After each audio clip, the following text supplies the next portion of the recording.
អូព្រះអើយពួកឯងកំពុងធ្វើស្អីហ្នឹងសៀប៊ូមិនមែនឯងនិយាយថានឹងងូតទឹកឲ្យលោកតាទេអូពួកឯងកំពុងធ្វើស្អីខ្ញុំឲ្យពួកឯងងូតទឹកឲ្យលោកតាមិនមែនឲ្យងូតទឹកឲ្យមឈូទេអូខ្ញុំពិតជាហត់នឿយនឹងពួកឯងណាស់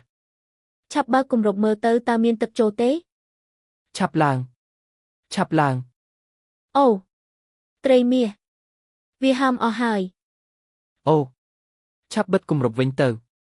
ឈូសឹងឥឡូវយើងគួរធ្វើម៉េចមើលទៅខ្ញុំត្រូវតែប្រើវិធីចុងក្រោយហើយសៀប៊ូវិធីអ្វីទៅដល់ពេលនោះឯងនឹងដឹងហើយឆាប់ទៅរៀបចំឧបករណ៍បំពងសំឡេង Bluetooth ទៅអ្វីណាឧបករណ៍បំពងសំឡេង Bluetooth យល់ទេយល់ហើយលោកតាអើយ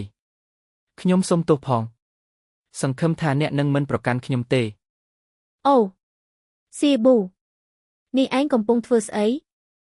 មិនដឹងដែរប្រហែលជាកំពុងធ្វើអ្វីមួយហើយអូកុំខ្វល់អីរឿងមិនមែនជារបស់យើងទេអូត្រីមាសមានមនុស្សឈួតកំពុងរំលឹមឈូសខ្ញុំអូនេះពិតជាគួរឲ្យអស់សំណើចណាស់ឆាប់ប្រាប់គេទៅថាមឈូសនេះមិនអាចរំបានទេបើគេនៅតែមិនឈប់នោះត្រូវតែប្រើវិធីខ្លាំងហើយយល់ហើយទឹកក្នុងមឈូសក៏ស្ទើរតែអស់ដែរត្រៀមខ្លួនអញ្ជើញលោកតាចេញមកអូគ្រូបានធ្វើឲ្យលោកតាខូចអស់ហើយឆាប់យកគាត់ចេញមកត្រូវតែប្រើមីក្រូវ៉េវដើម្បីសម្អាតជាតិសំណើមយល់ហើយកំណត់ពេលវេលា20នាទីសីតុណ្ហភាព2000អង្សាយល់ហើយលោកគ្រូ